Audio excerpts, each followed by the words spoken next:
Dans l'histoire intellectuelle de l'Occident, le Moyen-Âge reste une énigme.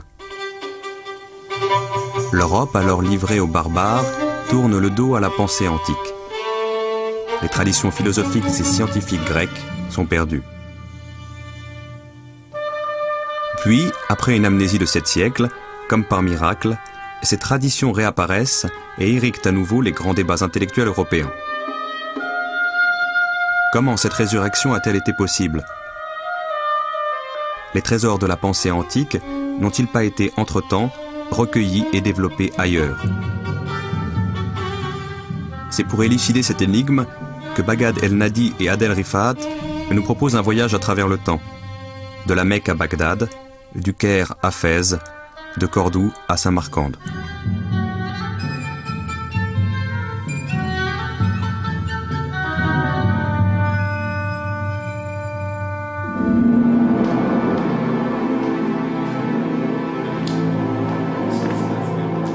La chute de Rome en l'an 476 après Jésus-Christ, c'est la disparition de l'État, la ruine des grandes villes, le recul dramatique de l'écriture, l'effacement de la mémoire collective européenne.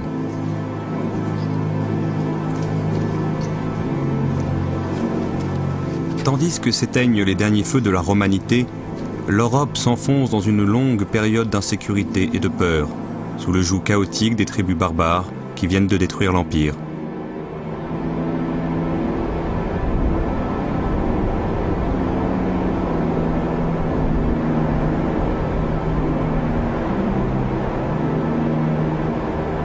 La forêt redevient maîtresse du paysage, où l'espace cultivé retombe à 4%.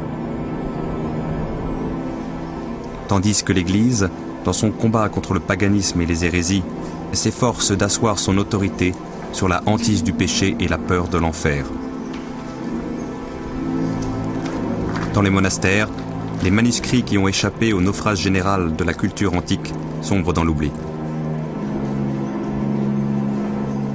Heureusement, cette culture avait largement essaimé hors d'Europe, au sud et à l'est de la Méditerranée, particulièrement en Égypte. Alexandrie a été durant plusieurs siècles l'immense et prestigieuse capitale du monde hellénistique.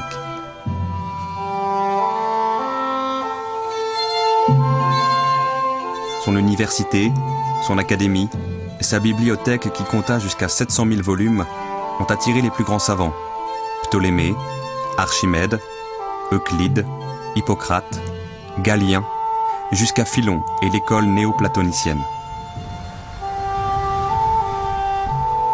Byzance, héritière naturelle de Rome, possédait elle-même un très riche fonds de manuscrits philosophiques et scientifiques grecs, mais il recouvrait d'une chape de silence.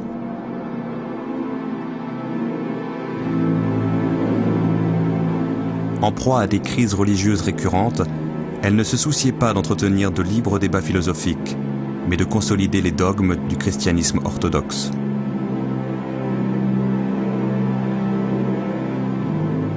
Au VIe siècle, par durcissement dogmatique, elle en vint même à fermer l'Académie d'Athènes, comme celle d'Alexandrie.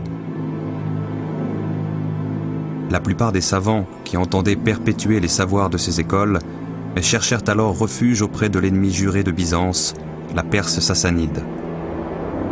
Les deux empires rivaux se livraient en effet depuis des siècles une guerre sans merci. Or, l'empire perse, dont la religion officielle était le zoroastrisme, abritait une population chrétienne nestorienne qui s'opposait aux dogmes orthodoxes de Byzance.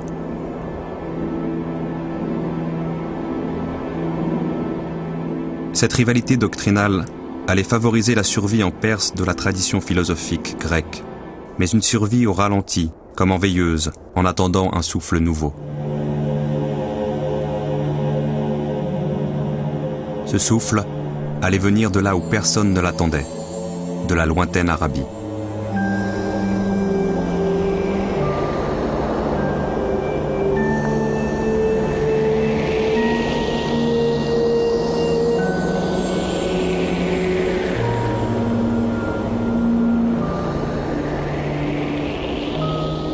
Les Arabes, ça commence où?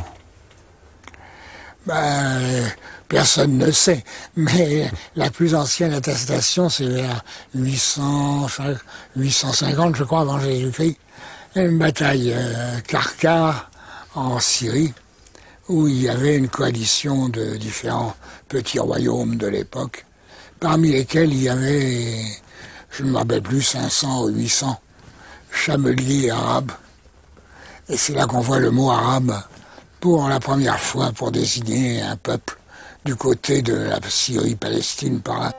En somme, chaque tribu jouait le rôle d'une nation, d'un peuple maintenant.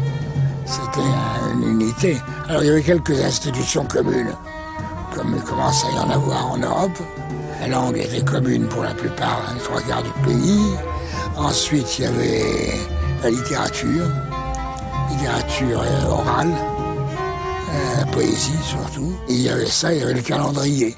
Il y avait une tribu qui était chargée d'établir un calendrier à peu près commun, parce que c'était l'année lunaire, ça variait beaucoup suivant les tribus et tout.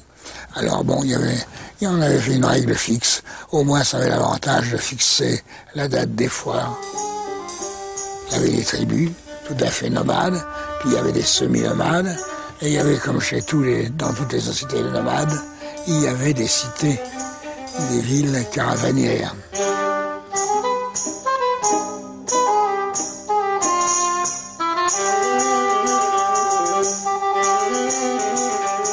Alors c'était des centres, effectivement, et en général marqués aussi par une implantation religieuse, un temple où on allait en pèlerinage.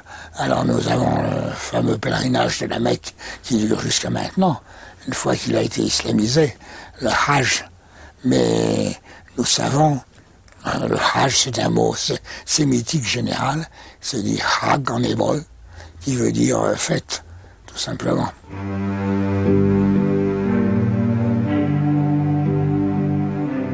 Sauf dans le sud de l'Arabie, ces tribus parlent une langue que l'on reconnaît partout comme l'arabe, cousine de l'araméen et de l'hébreu. Mais cette langue, qui s'écrit très peu, comporte pratiquement autant de dialectes qu'il y a de tribus. Et certaines de ces tribus ont débordé la péninsule vers le nord, pour constituer deux petits royaumes, l'un vassal de Byzance et l'autre de la Perse. Ces deux royaumes ont longtemps constitué des carrefours caravaniers prospères, permettant vaille que vaille la poursuite du commerce entre les deux empires ennemis, et au-delà, entre l'Asie centrale et le nord de l'Europe.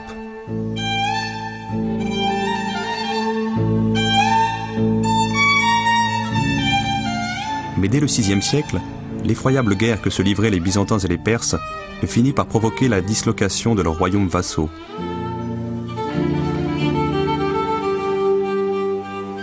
C'est alors que le grand commerce intercontinental se chercha une base d'appui épargnée par la guerre, plus au sud, à l'intérieur même de la péninsule arabique.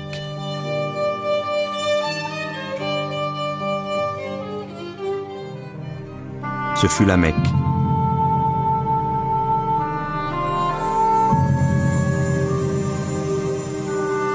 La Mecque est depuis des siècles un lieu de pèlerinage, où de nombreuses tribus polythéistes font momentanément taire leurs querelles une fois par an pour vénérer ensemble la pierre noire. C'est un espace de paix, de négociation, où les grandes caravanes trouvent le havre idéal qu'elles cherchent. La Mecque connaîtra alors une brusque et considérable prospérité qui fait vaciller les valeurs de solidarité tribale en même temps que les vieilles traditions polythéistes.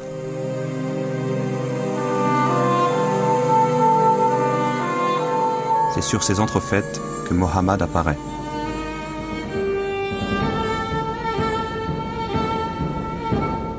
Issu d'une branche pauvre de l'une des grandes familles mécoises, Mohammed a commencé par gérer le commerce florissant de sa femme et à ce titre a voyagé à la tête de différentes caravanes, au cours desquelles il a eu des rencontres enrichissantes et qui l'ont notamment sensibilisé aux messages juifs et chrétiens.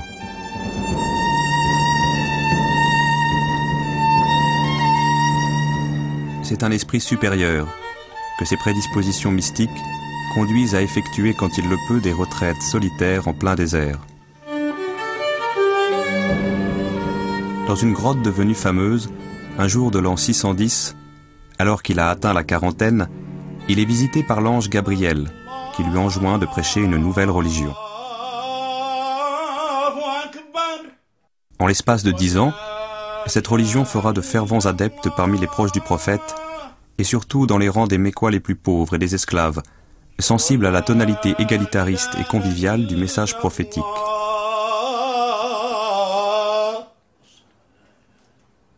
Les grands notables auxquels Mohammed reproche ouvertement leur rapacité et leur indifférence au sort des plus faibles vont réagir de plus en plus violemment, en harcelant certains des adhérents à la nouvelle religion.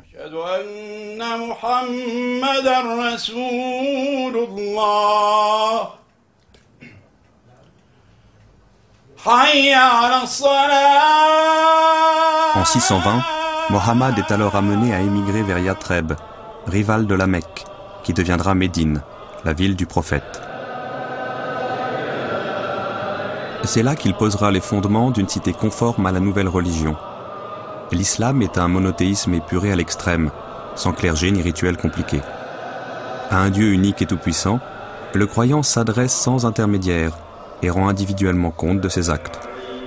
L'islam s'adresse ainsi à la conscience personnelle de chacun pour en appeler par-delà les frontières familiales et tribales à l'unité du genre humain. Il va très vite gagner les esprits, galvaniser les enthousiasmes.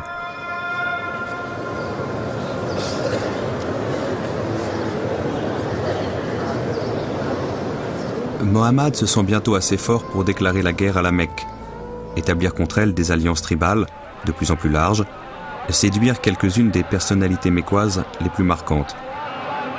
Et finalement, conquérir la ville, sans même avoir à lui livrer d'ultimes batailles. Il mourra peu après.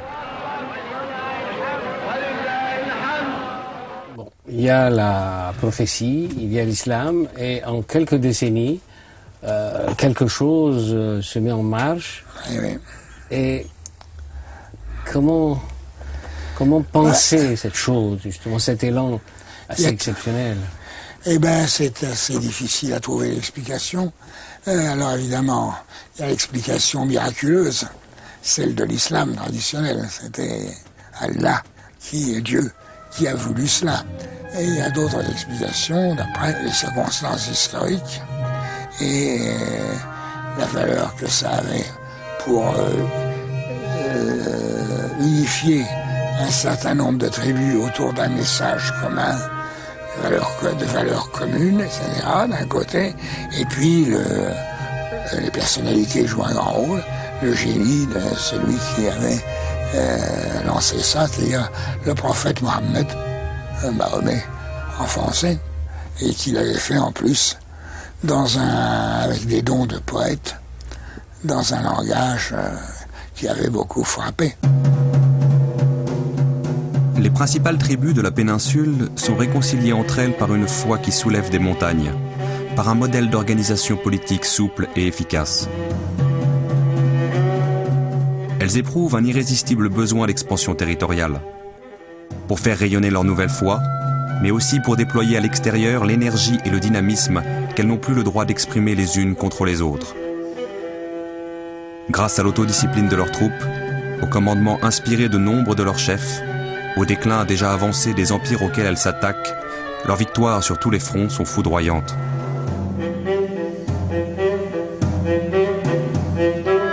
En 636, 4 ans après la mort du prophète, les armées de l'islam remportent une victoire décisive sur les troupes de Byzance. Et dès l'année suivante, en 637, infligent aux Perses sassanides une défaite dont ils ne se relèveront pas.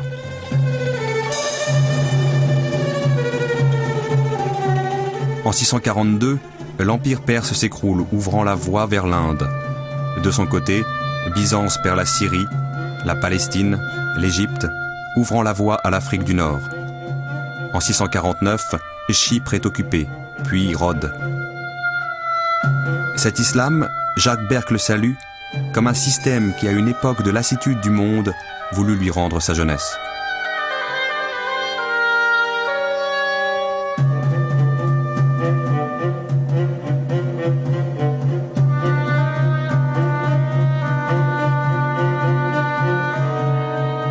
La fougue, l'audace, la faculté de s'adapter à des situations imprévues, la volonté d'aller toujours plus loin.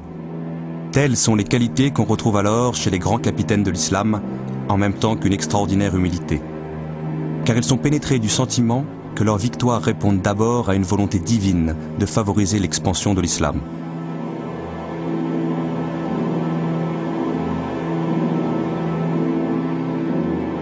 C'est ainsi que s'explique l'extraordinaire humilité avec laquelle ces capitaines se comportent vis-à-vis des califes, successeurs immédiats du prophète. Le destin de Khalid ibn al-Walid est à cet égard exemplaire. Khalid a été surnommé par les siens le glaive de l'islam, parce qu'il n'a jamais perdu de bataille. Génie militaire tout-terrain, il est le principal artisan des défaites infligées aux Perses comme aux Byzantins. Adulé par ses troupes, il se croit tout permis. Il commet certains excès. Le calife Omar, deuxième successeur du prophète, prend alors la décision inouïe de lui retirer son commandement au soir même d'une éclatante victoire. Que fait Khalid? Il obéit. Il se démet de son commandement et rentre seul à Médine, où l'on n'entendra plus parler de lui.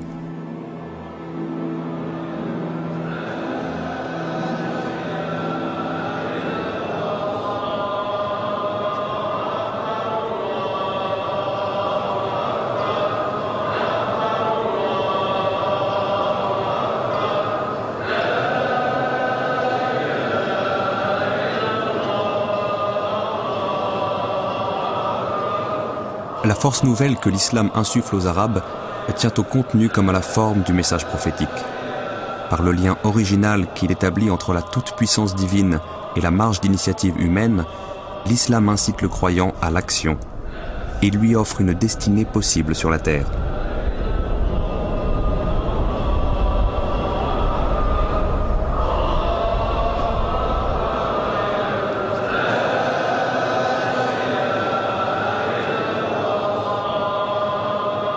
Par ailleurs, le message prophétique est formulé dans une langue qui s'impose à tous par la puissance de son souffle, le jaillissement continu de son inspiration, la densité souveraine, envoûtante de son pouvoir d'expression.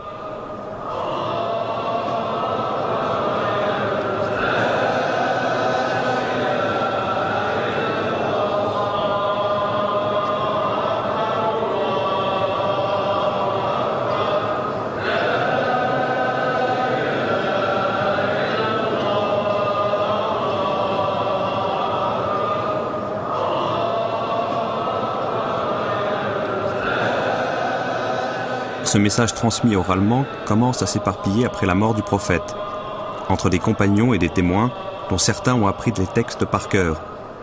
D'autres ont transcrit différents passages sur des morceaux de cuir, des palmes, des os d'omoplate. Diverses versions commencent à circuler, d'autant plus menaçantes pour l'unité du message que les règles de l'orthographe et de la grammaire arabe ne sont pas encore fixées. D'où l'importance cruciale de la décision prise par le calife Osman de coucher par écrit la version officielle unifiée de la révélation, le Coran. Mais lorsque la foi suscite la conquête, que la conquête ouvre la voie à l'Empire et que l'Empire conduit à la construction de l'État, se posent les problèmes de pouvoir, éclatent les dissensions et les rivalités.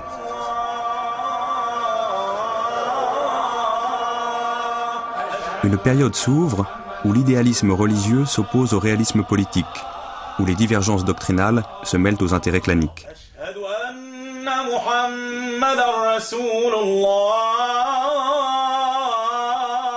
Un conflit armé opposera Ali, le dernier des 4 califes, qui furent les compagnons du prophète, à Moawiya, descendant d'une grande famille mécoise qui jadis avait combattu le prophète. Et c'est Moawiya qui l'emporte et s'empare du pouvoir. Il établira sa nouvelle capitale à Damas, fondant la dynastie des Omeyyades qui régnera durant près d'un siècle. Mais si les musulmans connaissent leurs premiers conflits internes, les rapports qu'ils entretiennent avec les autres communautés religieuses sont empreints d'une étonnante bienveillance.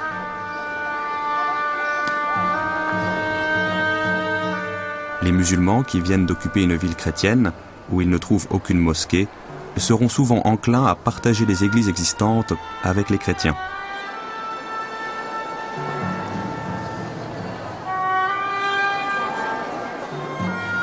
Ces derniers assistent à une messe le dimanche, là même où les musulmans auront conduit la prière du vendredi.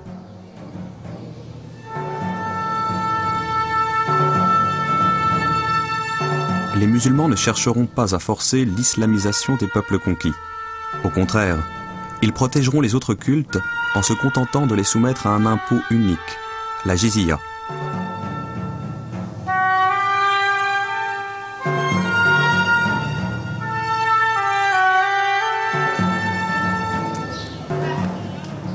Chrétiens de diverses obédiences, juifs, zoroastriens, seront souvent intégrés à l'administration califale. Mais ils ne jouiront pas des droits et des privilèges réservés aux musulmans, à moins de se convertir à leur tour. Ce que les califes omeyyades, paradoxalement, n'encourageront pas.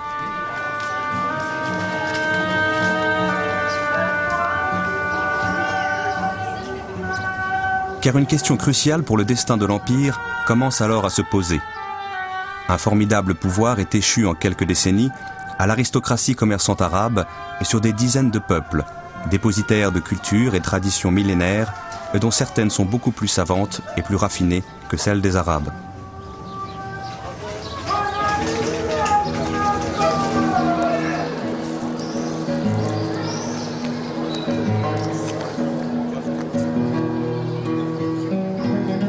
Les Omeyyades vont-ils imposer à tous ces peuples un statut d'infériorité permanente vis-à-vis des Arabes? Ou, au contraire, leur offrir par la voie de l'islamisation et de l'arabisation de participer à part entière à ce pouvoir? Les Omeyyades voudront, coûte que coûte, réserver le monopole du pouvoir à l'aristocratie commerçante arabe. Ils verront se dresser contre eux une dynastie arabe rivale, celle des Abbassides, alliée aux éléments non arabes, revendiquant une égalité de statut que le Coran leur reconnaît expressément. Or, le Coran, désormais recopié à des dizaines de milliers d'exemplaires, est entre toutes les mains. Et chaque musulman est tenu de le lire, de l'étudier, de l'interpréter selon sa raison. Les jours de la dynastie omeyyade sont dès lors comptés.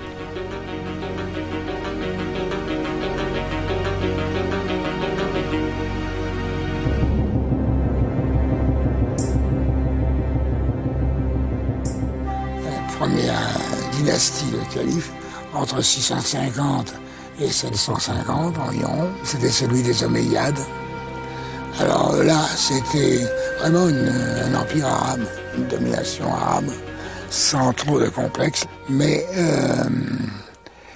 en 750, il y a eu une espèce de révolution par laquelle tous les peuples soumis surtout des Persans et des Araméens, ont déclaré: nous sommes convertis à l'islam maintenant, nous devons avoir le pouvoir comme vous autres, comme les Arabes. Et alors ils ont établi non plus un empire arabe, mais un empire musulman. Alors, le monde islamique pourra faire appel aux talents disponibles au sein de tous les peuples conquis, souvent dépositaires de cultures millénaires, dont certaines sont plus raffinées que celles des Arabes. Alors, ce monde islamique connaîtra une effervescence intellectuelle qui de proche en proche gagnera tous les domaines de la connaissance. Alors, les savoirs antiques, qui avaient jusque-là survécu dans la pénombre de conditions précaires, apparaîtront en pleine lumière pour donner un élan nouveau à la pensée universelle.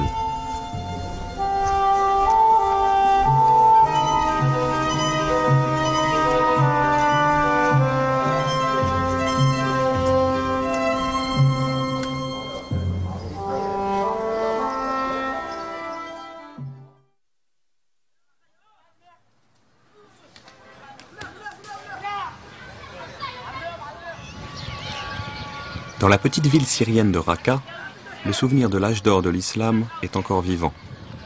On le retrouve dans les ruines d'une cité construite au 8e siècle, comme une réplique en miniature de la prestigieuse Bagdad. Ce souvenir est aussi entretenu aujourd'hui dans les manuels scolaires, comme le rappellent ces enfants rencontrés par hasard.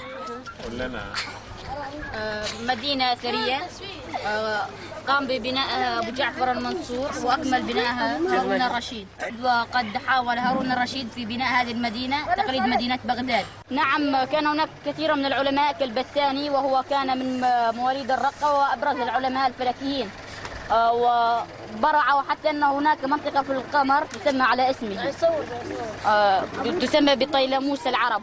لا تستاهل جائزة أكثر جائزة يعني بس ابن الرئيس النادي. Bagdad évoque au milieu du 8e siècle la victoire des Abbassides sur les Omeyyades. Or, cette victoire marque bien plus que le remplacement d'une dynastie par une autre. C'est une nouvelle conception du pouvoir qui s'impose en islam. Pour les Omeyyades, le pouvoir restait le monopole des Arabes. Pour les Abbassides, il doit être partagé entre Arabes et non-Arabes en vertu du principe d'égalité entre tous les musulmans. Les Abbassides vont alors pouvoir compter sur les talents qui se refusaient aux Omeyyades. Et ils vont élargir considérablement les horizons intellectuels de l'Empire. Mais d'abord, les premiers califes abbassides doivent marquer dans l'espace leur nouvelle domination. Ils veulent une capitale qui exprime leur parti pris multiethnique. C'est le deuxième calife Al-Mansour qui va s'en charger. Il va chercher pour cela un emplacement vierge, qui ne soit ni celui d'une ville arabe, ni celui d'une ville perse, et qui soit assez central pour surveiller toutes les régions de l'Empire. Il le trouve près d'une bourgade située entre le Tigre et l'Euphrate, au climat tempéré, dans une plaine fertile, au carrefour de grandes routes caravanières. Ce sera Bagdad.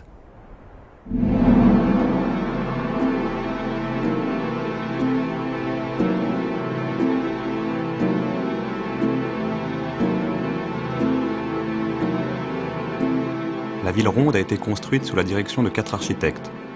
100 000 artisans y ont participé, venus de tous les coins de l'Empire, pour exprimer à la fois leur allégeance politique et l'entrelacement harmonieux de leurs traditions et de leurs techniques.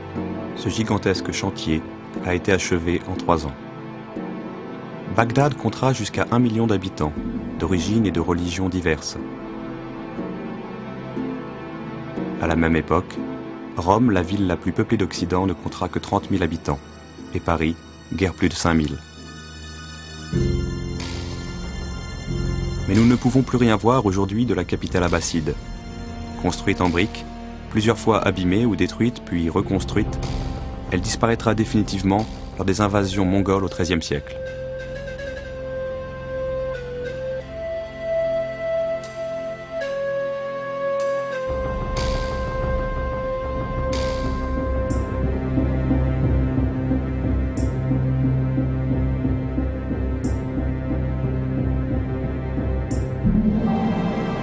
Bagdad brille de l'éclat des étoiles mortes. Nous pouvons la rêver.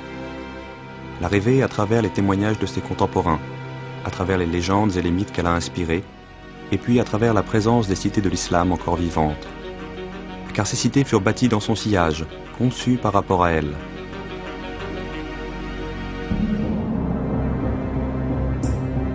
Bien après s'être évanouie, la splendeur de Bagdad continue de hanter les palais du Caire, les jardins de Grenade, les mosquées de Fès ou d'Ispahan, les médersas de Samarcande.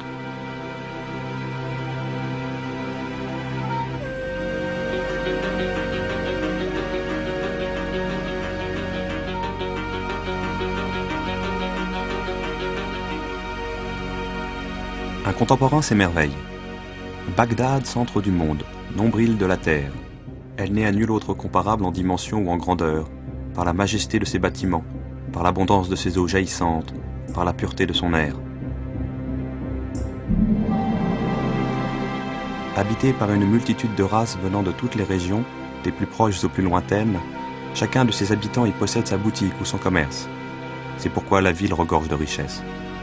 Elle reçoit toutes sortes de marchandises par terre et par mer avec la plus grande facilité, comme si tous les bienfaits de la terre affluaient naturellement vers elle.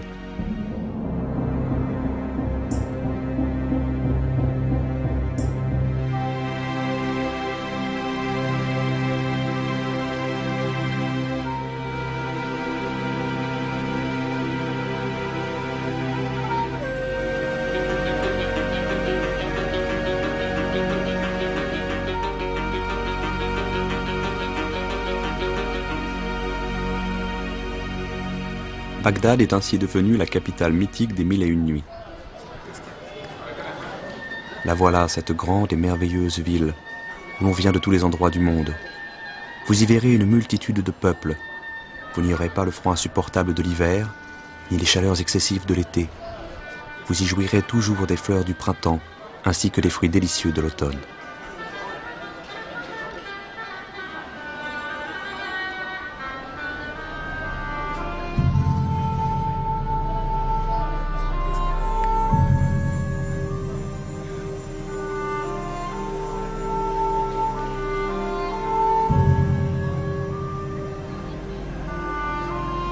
Mais Bagdad n'est pas là que pour étonner ou séduire.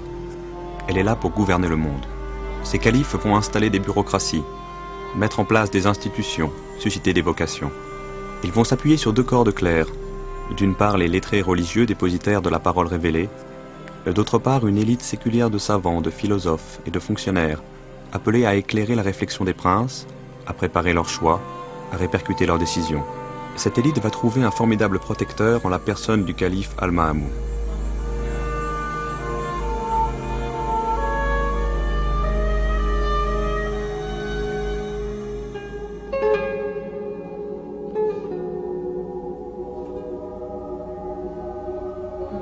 C'est Al-Ma'amoun qui a écrit la page la plus brillante de l'histoire intellectuelle de l'islam.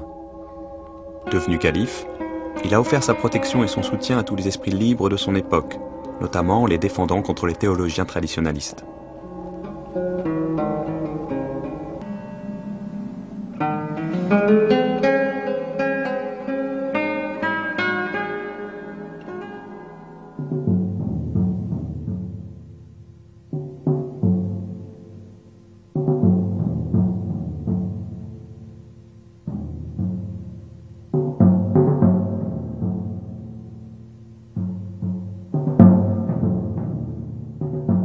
Plus qu'aucun autre, Al-Ma'amoun a pris la mesure du défi posé au califat.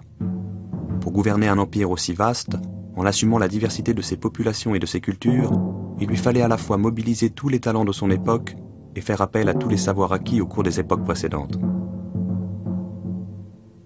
Al-Ma'amoun, c'était quelqu'un qui était un souverain très éclairé et qui a voulu faire de Bagdad une capitale brillante. Bon. Et il a donné les moyens à ceux qui étaient capables de la rendre brillante, il a donné les moyens de le faire. Pourquoi? C'est parce que d'une part, c'était un empire qui était riche, c'était un empire qui était très vaste, avec échange d'informations surtout. Et vous aviez des gens de passage à Bagdad qui venaient de la Chine. Et vous aviez donc des gens qui vous racontaient ce qui se passait en Chine, quelle était la géographie locale, que c'était... Bagdad, à l'époque, c'était au croisement de tas de choses au niveau culturel. Vous aviez tout le monde, l'ancien monde hellénistique. Vous savez, les manuscrits grecs, ils étaient sur place, parce que l'Empire recouvrait une partie de l'ancien Empire byzantin. C'est-à-dire qu'on n'avait pas à aller chercher les manuscrits. Ils étaient dans les monastères, ils étaient dans les anciens centres culturels, les manuscrits étaient là. C'était pas un déplacement. Le passage d'une culture à l'autre n'était pas un passage d'un lieu à l'autre, c'était sur le même lieu que ça se faisait. Alors quand on avait besoin de manuscrits très particuliers, on allait éventuellement les chercher à Byzance, où on demandait à propos d'un traité de paix que des manuscrits soient mis dans la balance pour le traité de paix. Mais la plupart des textes étaient déjà sur place. Et il se trouve qu'à Bagdad, tout le monde s'est mis à travailler ensemble, et on parle beaucoup du multiculturalisme de Cordoue, mais Bagdad au IXe, c'est beaucoup plus fort. C'est-à-dire qu'on voit très bien que Bagdad au IXe, vous aviez à la fois des musulmans, des chrétiens, des juifs, des zoroastriens, des sabéens, et tout le monde travaillait ensemble. L'important, c'est que on puisse arriver à faire quelque chose. Et là, on voit que Al-Ma'amoun a réussi, et je crois que c'est la plus belle réussite pour ce qu'est splendeur d'une capitale. Parce qu'après, les Fatimides ont essayé au Caire, il y a eu de très beaux résultats, mais ça ne vaut pas Bagdad au IXe siècle. C'est-à-dire vous avez eu, après l'Andalousie, vous avez eu de beaux résultats aussi, mais c'est sûr que ça ne vaut pas Bagdad. Bagdad au IXe, c'est passionnant pour ça. Parce qu'effectivement, on a tout un mélange là qui est extraordinaire. Al-Ma'amoun décide d'offrir aux savants de son temps le privilège de disposer de tous les savoirs antiques, traduits en une seule langue, l'arabe. Il ordonne de rassembler les manuscrits existants sur les territoires de l'Empire et se procure les autres ailleurs, à Byzance, en Inde, en Chine. Il mobilise les talents nécessaires pour transposer ce fond du grec, du syriaque, du persan ou du sanskrit en une langue arabe adaptée aux subtilités conceptuelles de la philosophie, aux abstractions de la mathématique, à la mesure astronomique. Cet immense effort a pour centre Bet al-Hikma, la maison de la sagesse. La maison de la sagesse, qu'est-ce que c'est? Ce n'est pas un centre culturel, mais presque. En un sens, c'est le premier grand, vrai et peut-être unique centre culturel de l'histoire de l'humanité. Une maison où un pouvoir politique réunit, rassemble, permet de travailler à un certain nombre de traducteurs qui vont devoir s'acquitter d'une tâche colossale, qui est de faire passer en arabe, comme on dit, un nombre très considérable même, on pourrait dire, de textes grecs, mais aussi de textes venus des autres ères, où des savoirs techniques, philosophiques, scientifiques existaient. Cette maison de la sagesse marque la première étape, disons, d'un très long voyage, le voyage que la philosophie et les sciences, d'une manière plus générale, va effectuer d'Orient en Occident. Né d'une mère perse, Al-Mamoun a d'abord été gouverneur du Khorasan dans l'Iran actuel. Là, il s'est imprégné de culture perse, d'influences indiennes, et surtout, il a découvert la science des Grecs auprès des savants chrétiens. Une nuit, raconte Al-Mamoun, j'ai vu en rêve un homme assis dans la posture des sages. Je lui ai demandé, « Qui es-tu » Il m'a répondu, « Aristote le sage ». Alors je lui ai posé la question, « Dis-moi comment définir une parole juste ?» Celle qui est conforme à la raison. Mais encore, celle qu'apprécie l'interlocuteur. Mais encore, celle dont on n'a pas à craindre les conséquences. Mais encore, il n'y a pas d'encore. Le reste ne sert qu'à divertir les ânes. C'est pour apprendre à distinguer une parole juste d'un divertissement pour les ânes que le calife Al-Ma'moum donnera une impulsion décisive à la maison de la sagesse. Celle-ci a été fondée par son père, Haroun al-Rachid, mais alors comme une bibliothèque à l'usage exclusif du prince. Sous Al-Ma'moum, cette bibliothèque s'ouvre à l'élite savante. Elle devient le support d'une grande ambition intellectuelle à l'échelle de l'Empire. On traduit. Et par là se reconstitue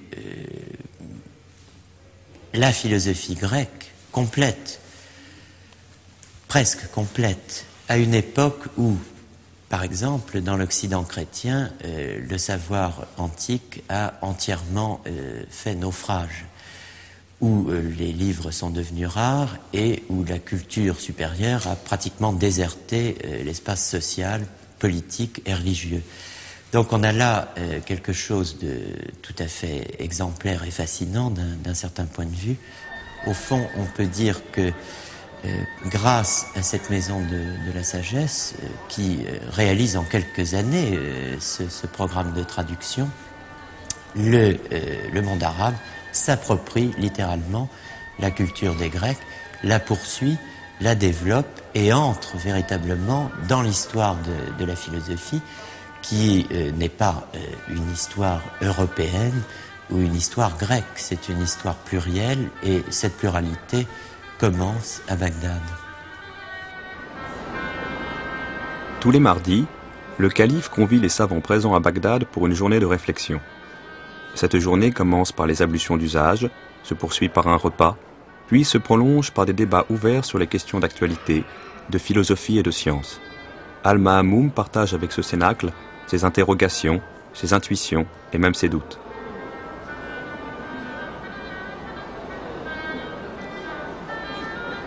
La maison de la sagesse de Bagdad devient un exemple à suivre.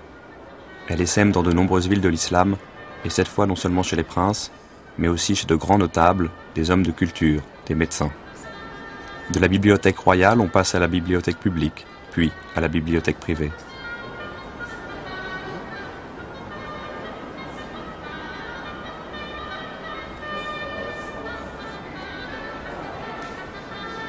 Et c'est à ce moment-là que la langue arabe, appelée à épouser la complexité des savoirs philosophiques et scientifiques, accomplit sa deuxième métamorphose.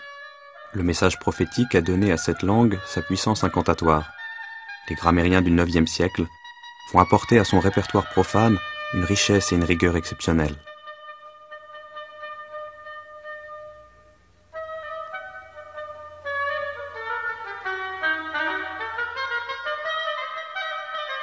Les savants, d'où qu'ils viennent, doivent se mettre à apprendre cette langue pour participer au mouvement.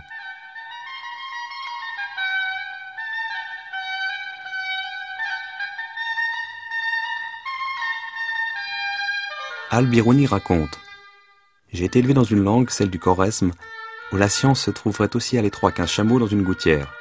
Je me suis donc mis à apprendre l'arabe et le persan. Mais notre religion et l'empire sont arabes. C'est pourquoi les sciences de toutes les régions du monde ont été traduites dans la langue des Arabes. Aussi se sont-elles embellies, ont-elles pénétré les cœurs, et la beauté de la langue a coulé dans les veines et les artères de tous. »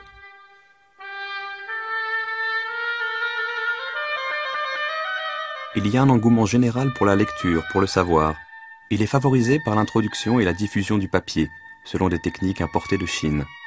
Les copistes disposent alors d'un matériau léger, solide et beaucoup moins onéreux que le papyrus et le parchemin. Le commerce de manuscrits se développe.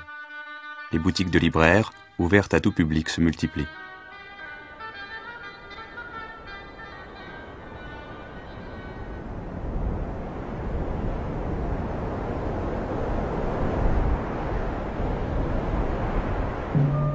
Le livre devient le vecteur d'un mouvement intellectuel qui touche à tous les domaines du savoir.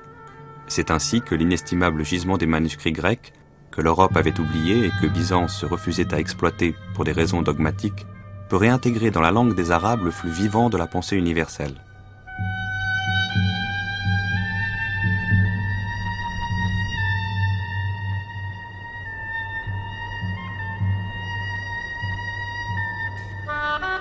On assiste à l'émergence d'une figure prestigieuse, celle du savant total, de l'érudit tout-terrain, à la fois grand voyageur, philosophe, musicien, mathématicien, astronome. Précurseur des encyclopédistes du XVIIIe siècle, ces savants abordent librement tous les sujets intéressant les fondements de la cité, en même temps qu'ils pratiquent la médecine, la chimie ou la botanique.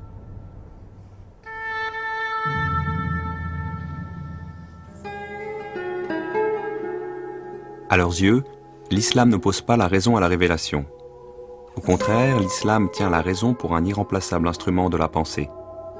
Il lui assigne même pour mission d'éclairer la révélation.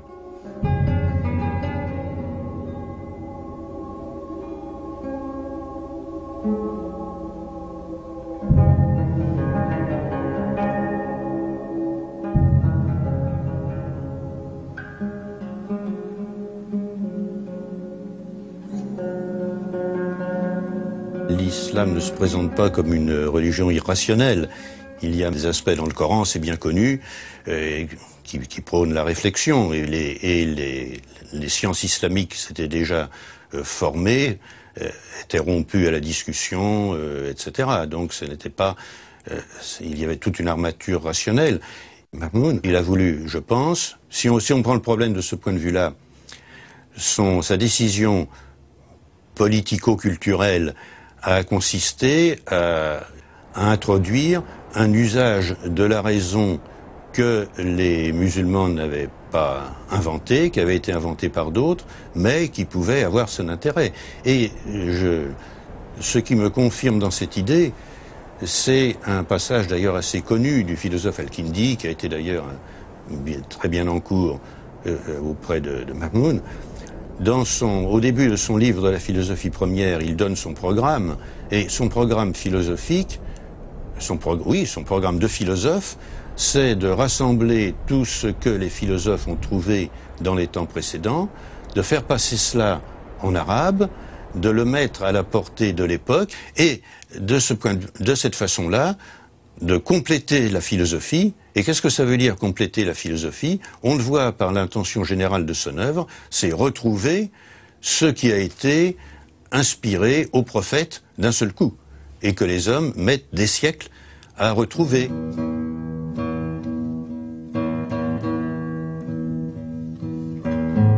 Je crois qu'il y a un ajustement entre les mentalités. Il y a aussi une soif de connaître que je crois la révélation, le message coranique encourage, justifie et impose d'une certaine manière aux esprits qui en sont capables. La révélation coranique appelle tout homme, où qu'il soit, à proportion de son talent naturel, de son fond mental, à connaître la vérité. Alors ça ne veut pas dire que tout le monde doit être philosophe, naturellement, mais ça veut dire que ceux qui ont la capacité de le devenir doivent affronter leur destin, leur destinée, leur destination. Et c'est ce qu'a compris le pouvoir abbasside. C'est ce que met en œuvre cette maison de la sagesse. C'est une maison pour les sages, bien entendu, faite par des sages, pour des sages, mais c'est une maison qui, au fond, va devenir un foyer pour l'humanité entière, parce que, qu'on soit à un bout ou à l'autre de cet immense empire, on peut en recevoir finalement quelques lumières, si on y est appelé. Donc je crois que là, il y a une rencontre heureuse, rare, précaire, entre le message religieux et finalement la situation de l'époque, dans tous ses aspects. Il y a des savants pour faire de la science, il y a les moyens économiques d'organiser la circulation des échanges, et puis il y a la volonté politique de le faire. Ces trois conditions sont rarement réunies, hélas, à toutes les époques de l'histoire.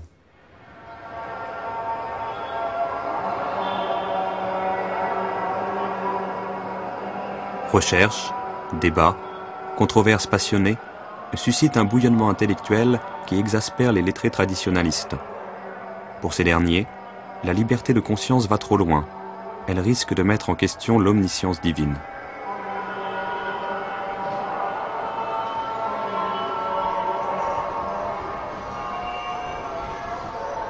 Un de ces lettrés, Ibn Qutayba, ridiculise en ces termes les intellectuels laïcs.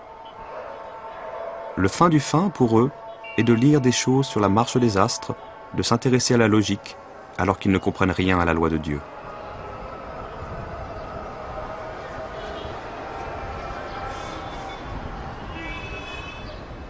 Mais les savants pourront continuer de réfléchir, d'écrire et d'enseigner, durant 3 siècles, tant que les princes continueront de les protéger, partant du principe selon lequel les croyants doivent exercer leur propre jugement face à toutes les questions auxquelles les textes sacrés n'apportent pas de réponse explicite.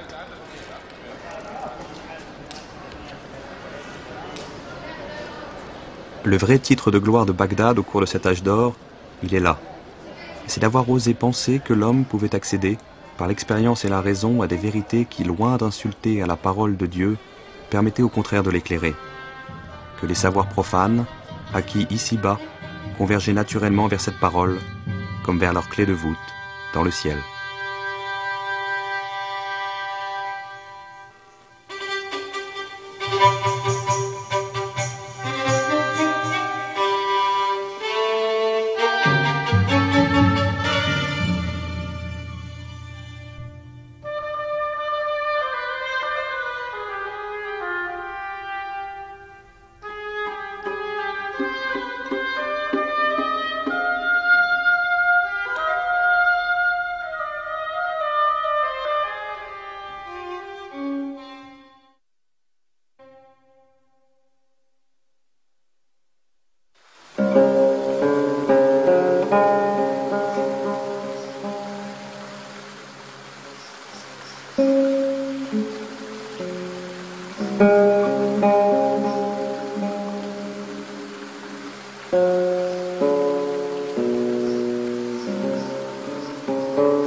La poésie arabe nous montre que l'Andalousie est un pays imaginé par ses habitants.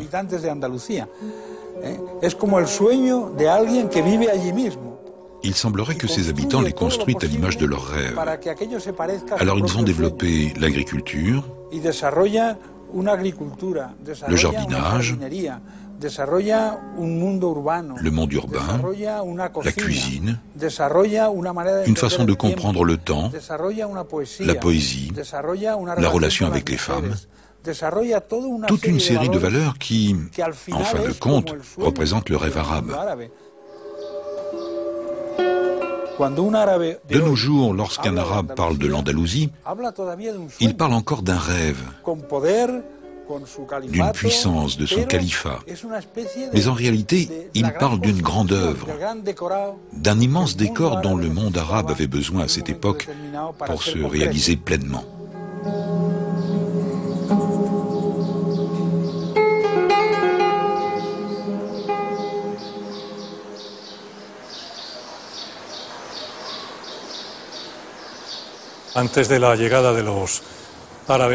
Avant l'arrivée des Arabes et des Berbères, la civilisation andalouse n'existe pas. Une civilisation romaine, apparue tardivement, est présente à caractère hispanisant. À leur arrivée, les musulmans vont trouver l'Hispanie, qui est sous domination wisigothe, mais conservant les traditions culturelles et sociales du monde romain.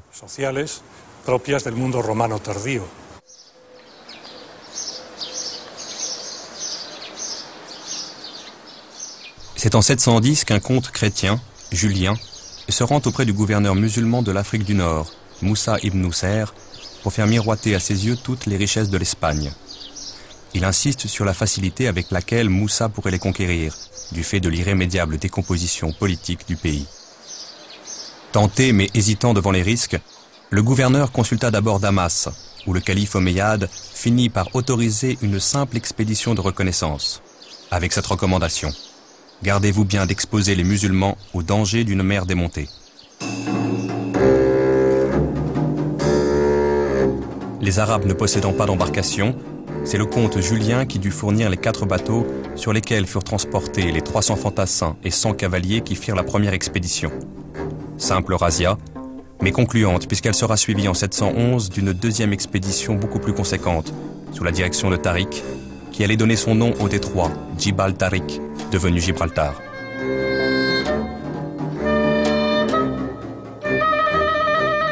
Étrange spectacle que celui de cette armée de 7000 hommes, essentiellement berbères, commandée par un chef musulman avec pour conseiller un officier catholique, où les guerriers wisigoths se mêlaient aux combattants du Rif. Les succès de cette armée furent si rapides que le gouverneur Moussa décida en 712 de passer à son tour le détroit, à la tête d'une armée cette fois surtout composée d'Arabes. Il devait ensuite faire sa jonction avec les soldats de Tariq, à la hauteur de Tolède. Bientôt maître de la plus grande partie de l'Espagne, Moussa se montra d'une grande magnanimité envers ce pays dont la conquête avait été si facile. Il le récompensa en instaurant un régime des plus tolérants.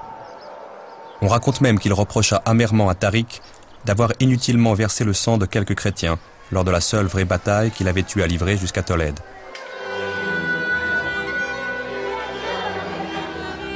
L'unification et la consolidation ultérieure du pouvoir musulman allaient être beaucoup plus laborieuses. Bien plus que les princes wisigoths, ce qui pendant longtemps menacera ce pouvoir, ce sont les rivalités internes qui le déchirent. Entre Arabes et Berbères, mais aussi entre différentes tribus arabes, ces rivalités se transforment souvent en combats fratricides. Sans compter, à partir de l'an 750, l'opposition entre les fidèles de la dynastie déchue des Omeyyades de Damas et les partisans du nouveau pouvoir abbasside à Bagdad.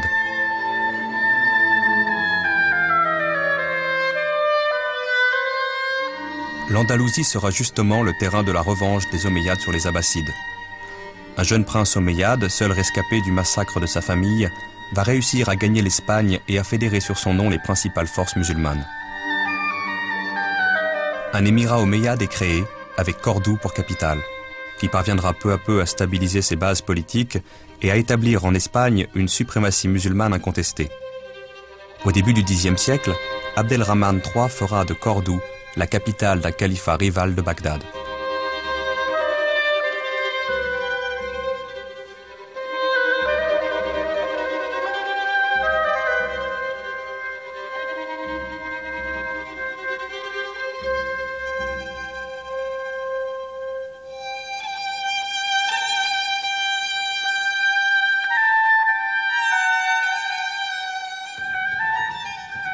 Les richesses accumulées à Cordoue au Xe siècle sont colossales. À titre d'exemple, ce cadeau qu'un noble qui vient d'être nommé vizir envoie au calife pour le remercier. 500 000 pièces d'or frappées, 400 livres d'or brut, 200 sacs de lingots d'argent, 30 pièces de soie brodée, 10 pelisses dont 7 en peau de renard blanc du Jourdain, 100 pots de zibeline, 6 tentes d'apparat, 48 manteaux tissés de soie et de fil d'or, 100 armures de parade, 1 millier de boucliers, 100 000 flèches, 100 chevaux, 60 esclaves dont 40 hommes et 20 femmes. De cette période faste date l'essor d'une civilisation musulmane proprement andalouse, à laquelle contribuent aussi bien des musulmans que des chrétiens et des juifs. Lorsque l'on visite Tolède, on découvre une ville où cohabitent 3 cultures différentes. La culture musulmane tient une place prépondérante dans l'histoire de la ville. Lors de la conquête, les musulmans sont entrés par là. Beaucoup d'églises de Tolède ont alors été transformées en mosquées et en oratoires, les mosquées étant des lieux pour prier. Là, vous voyez le motif des colonnes. Observez ces arcs en fer à cheval. Ils sont typiques de l'art wisigoth. Mais par la suite, ils sont devenus l'emblème, le symbole de l'architecture de Cordoue. Lorsque l'on se promène dans Tolède, on découvre une symbiose culturelle présente tout au long des siècles. De nos jours, ce qui fait le charme de Tolède, c'est qu'il n'existe pas de séparation culturelle comme à Jérusalem. Chaque pierre, chaque style, qui est l'essence même de Tolède, intègre les 3 cultures, la culture juive, la culture arabe et la culture chrétienne. Les maîtres de l'Andalousie vont conduire une politique fondée sur le respect des 2 autres religions du livre. Pas de prosélytisme, pas de conversion forcée. Chrétiens et juifs ne sont pas inquiétés dans la pratique de leurs religions respectives.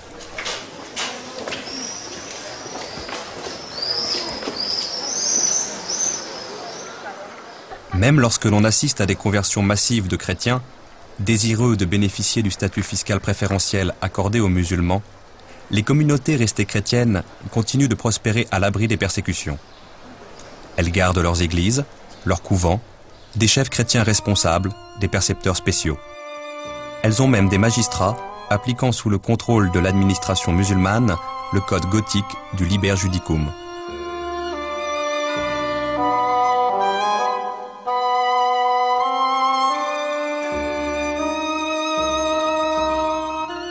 Il n'est pas rare, malgré les protestations des docteurs de la foi islamique, que musulmans et chrétiens célèbrent ensemble des fêtes telles que Noël et le jour de l'an, ou qu'une même église serve pour la prière musulmane du vendredi et pour la messe chrétienne du dimanche.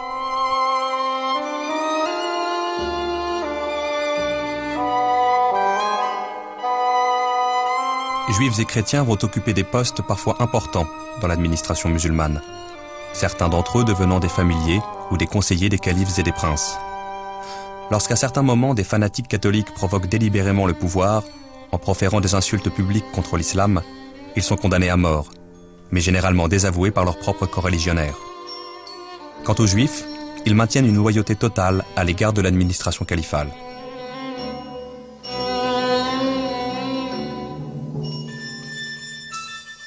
Les communautés juives connaissent en fait un âge d'or. Parce qu'elles étaient soumises à des persécutions continuelles sous les pouvoirs wisigoths, elles se sont réjouies de l'arrivée des armées musulmanes et n'auront qu'à s'en féliciter par la suite. Les Juifs vont jouir d'une liberté religieuse qu'ils n'ont jamais connue auparavant. Ils vont recevoir une partie des biens confisqués aux nobles qui ont fui devant les armées musulmanes. Et surtout, fait unique dans l'histoire des Juifs, ils vont être associés à la défense des villes où ils sont concentrés. Leurs hommes sont mobilisés dans les garnisons militaires mises en place par le pouvoir islamique. Et les chroniques sont formelles, ils participèrent aux côtés des musulmans à de nombreux combats. Les musulmans arrivent en Espagne, où il y a déjà des juifs depuis très très longtemps, depuis de nombreux siècles, en disant « Nous sommes les porteurs de la langue qui a transmis la dernière révélation. » Vous savez que la dernière révélation, celle du Coran, a été transmise au prophète, à Mohammed, par l'archange Gabriel, en langue arabe. Le juif répond « Oui, mais nous sommes porteurs de la langue de la première révélation. » Et c'est de là que tout part, et même le Coran le reconnaît.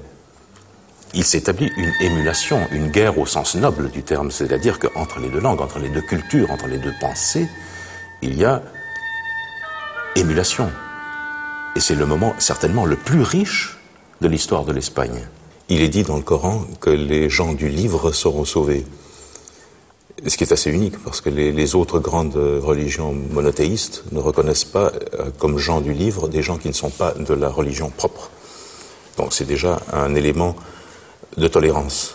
Et il est vrai que sous le califat, sous l'émirat et sous le califat en Espagne, ce qu'on appelait les dhimmi, c'est ceux qui payaient l'impôt des non-musulmans, étaient protégés par le prince.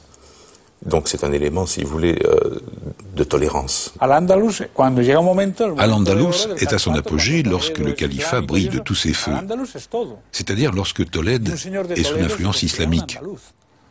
Alors celui qui est de Tolède se dit être andalou parce que Al-Andalus ne se restreint pas seulement au sud de l'Espagne, et en faire partie autorisait la pratique de n'importe laquelle des trois religions. La seule exigence des dirigeants du califat était la reconnaissance de leur souveraineté politique. Une fois cette reconnaissance acceptée, vous aviez le choix de votre religion, votre église, votre mosquée, votre synagogue, et vous pouviez vivre en paix. Je pense que c'est la grande leçon que nous donne Al-Andalus à notre pays, l'Espagne, mais aussi à tous ceux qui sont prêts à se tuer lorsque leurs opinions divergent. Et c'est pourquoi, lorsque l'on parle de l'épanouissement intellectuel de l'Andalousie, il faut y voir la pleine participation des trois religions du livre.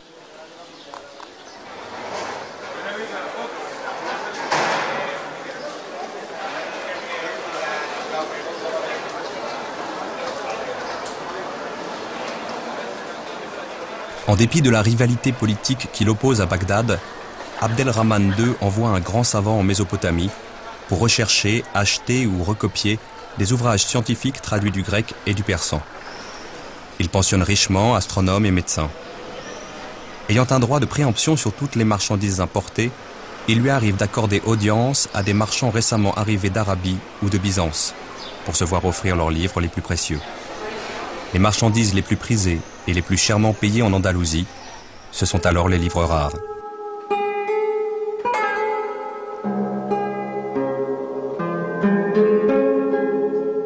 Tout au long du Xe siècle, Cordoue sera l'égal de Bagdad, en dimension, en population et surtout en magnificence. Un effort systématique est entrepris pour constituer une bibliothèque contenant tous les ouvrages capitaux, anciens et récents connus à l'époque.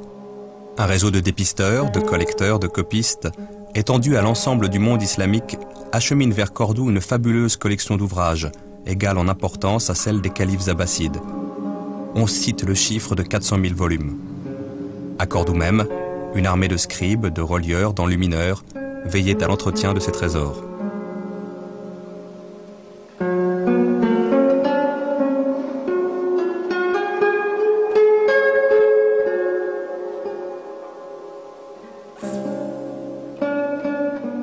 À l'exemple du calife, toute l'aristocratie constitue de magnifiques bibliothèques privées. Et à l'exemple de Cordoue, Tolède, Valence, Grenade, Séville constituent leur cénacle de poètes, de lettrés, de philosophes et de savants qui tous travaillent dans d'excellentes conditions de confort et de sécurité grâce à la protection des princes.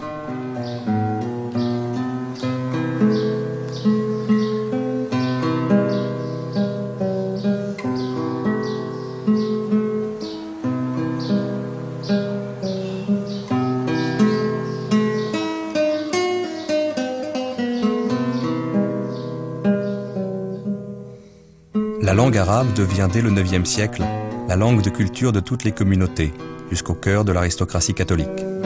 Ce qui provoque la colère du Cordouan Alvaro. Tous les jeunes chrétiens qui se font remarquer par leur talent ne connaissent que la langue et la littérature arabe. Ils lisent et étudient avec la plus grande ardeur les livres arabes. Ils s'en forment à grands frais d'immenses bibliothèques et proclament que cette littérature est admirable. Quelle douleur! Les chrétiens ont oublié jusqu'à leur langue religieuse. Sur 1000 d'entre eux, vous en trouverez à peine un seul qui sache écrire convenablement une lettre en latin.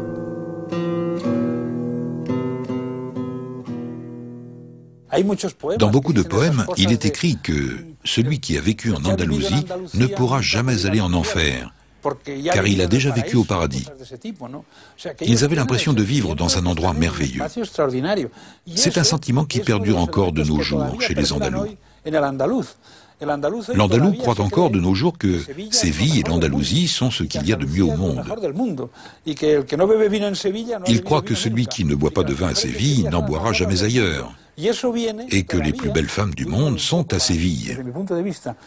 Tout ceci est peut-être lié, même si ces idées de nos jours ont un peu tendance à s'estomper, du fait que les Andalous de l'époque pensaient qu'ils vivaient dans le plus bel endroit du monde. En Andalousie, l'enseignement primaire est si largement répandu que la plus grande partie de la population sait lire et écrire, contrairement aux royaumes chrétiens du nord de l'Europe. Certains artisans vont jusqu'à refuser d'engager des apprentis analphabètes, même si la lecture et l'écriture sont inutiles dans leur métier. Si l'arabe est la langue de culture de tous, de nombreux musulmans se doivent quand même, pour parler au peuple des villes comme aux métayers des campagnes, d'apprendre la langue romane. À travers cet enchevêtrement linguistique vécu, la langue espagnole en formation va puiser dans l'arabe tout ce qui lui manque pour exprimer des notions nouvelles. Alférez, lieutenant, vient de l'arabe al-fares. Atalaya, vigie, vient de ataliya. Albanil, maçon, vient de albana. Zalmedina, maire, vient de sahib al-madina. La population hispanique se convertit peu à peu à l'islam. Elle accepte l'arabe comme langue religieuse et politique. Cependant, le bilinguisme a toujours existé entre l'arabe d'un côté et la langue romane de l'autre. Une lente conversion va s'opérer sur 300 ans, du 8e au 10e siècle. Il faut savoir qu'à l'époque du califat, jusqu'au Xe siècle, 25 ou 30% de la population était encore chrétienne. Il s'agit des mozarabes. Leur langue était déjà arabisée, ainsi qu'un grand nombre de leurs coutumes.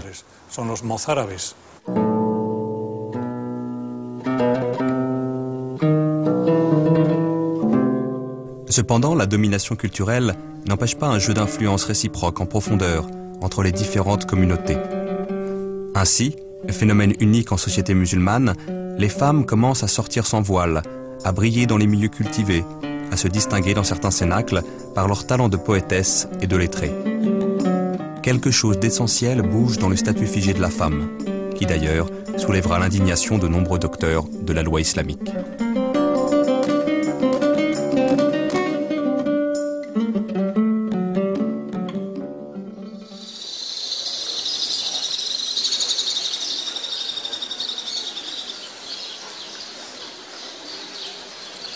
Plus généralement, les religieux conservateurs supportent mal l'esprit de tolérance qui règne sous le califat omeyyade, ainsi que l'essor trop libre des savoirs laïques.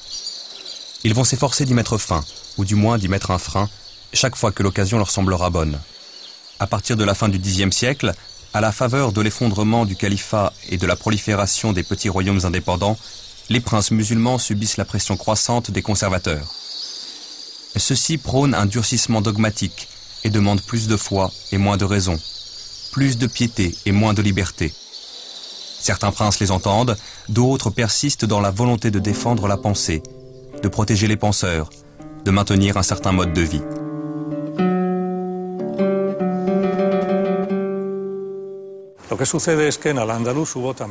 À l'époque d'Al-Andalus, tout au long du IXe siècle, beaucoup de luttes internes se succédèrent. Les rebelles musulmans furent souvent soutenus par les rois chrétiens. Cette tendance à trouver un soutien militaire ou politique chez les adversaires s'est maintenue tout au long du XIe siècle, durant l'époque des rois de Taïfas. Même durant le XIIe siècle, il y eut beaucoup de mercenaires chrétiens venus du Nord. Le Cid est l'exemple typique de caudillo et de guerrier chrétien, qui sert à la fois les autorités musulmanes, en tant que mercenaire, et ses idéaux politiques et religieux, en tant que chrétien. L'armée du Cid, sa troupe, était constituée de mercenaires. Très souvent, ils étaient payés par les musulmans pour combattre le comte de Barcelone. Bien sûr, le Cid ne combattait pas son propre roi, Alphonse VI de Léon. Le nom Cid, Sidi, signifie le Seigneur. Bien que la situation générale soit hostile, des alliances militaires et politiques vont se former.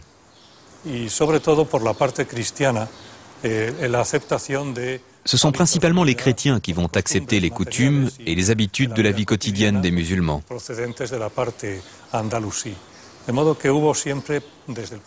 Les chrétiens du Nord sont partagés entre deux sentiments. D'un côté, prédomine un sentiment d'hostilité, le souhait d'en finir avec l'hégémonie islamique dans la péninsule. De l'autre, ce sentiment est compatible avec le respect de la culture et d'autres aspects de la vie musulmane. La cohabitation avec les musulmans est tolérée. Après la reconquête, ils pourront le plus souvent rester dans le pays. En Espagne même, dans les territoires reconquis par les catholiques, il ne sera pas rare de voir, en vertu d'une mystérieuse osmose, de nombreux princes adopter le cérémonial de cour des califes, réunir autour d'eux des lettrés, aller même parfois jusqu'à battre monnaie à double légende, castillane et arabe.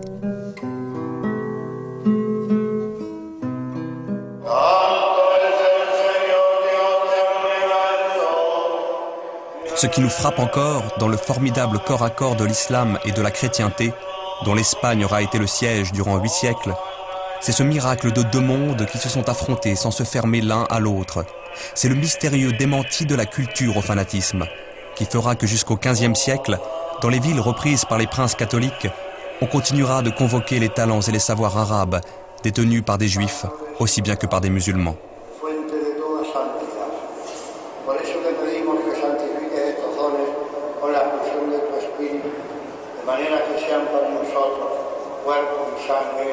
D'où le sentiment de tragique amputation que ressentira l'Espagne à la fin du XVe siècle, lorsque le vainqueur catholique décidera que l'espagnol ne peut plus être que chrétien.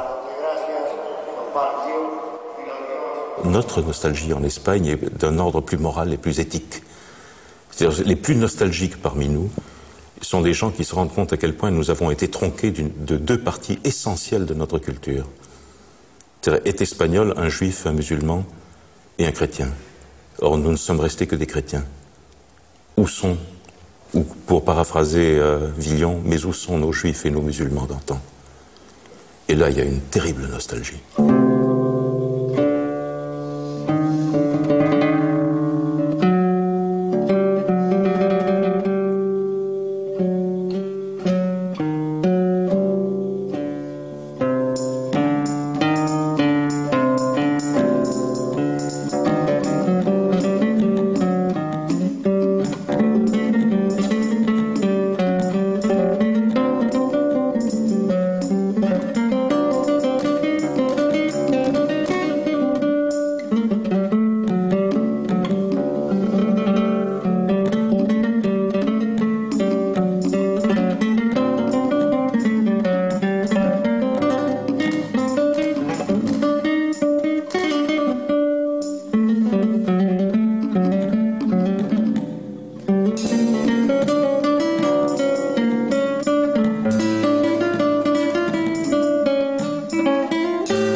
En mathématiques et en astronomie, les Arabes ne sont pas partis de rien.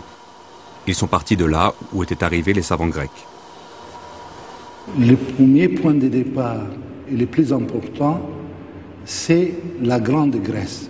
La Grande Grèce, c'est toute la région qui était hellénisée depuis au moins le 3e ou le 4e siècle avant notre ère. Et donc, il y avait toutes les sources scientifiques laissées par les savants hellénistiques qui ont cultivé aussi bien les mathématiques que l'astronomie, que la médecine, que la philosophie, que le reste. Le deuxième point de départ, c'était du côté perse. Là aussi, il y avait des sources en astronomie, un petit peu en mathématiques, et un peu plus tard, des sources sanskrites. Donc, on avait la Grèce, l'ancien Perse, le sanskrit, et les syriaques, de sorte que ce qui est important, ce n'est pas simplement la multiplicité de sources, ce qui est important, que c'est pour la première fois dans l'histoire, ces sources vont être traduites en arabe et vont être groupées dans une même langue.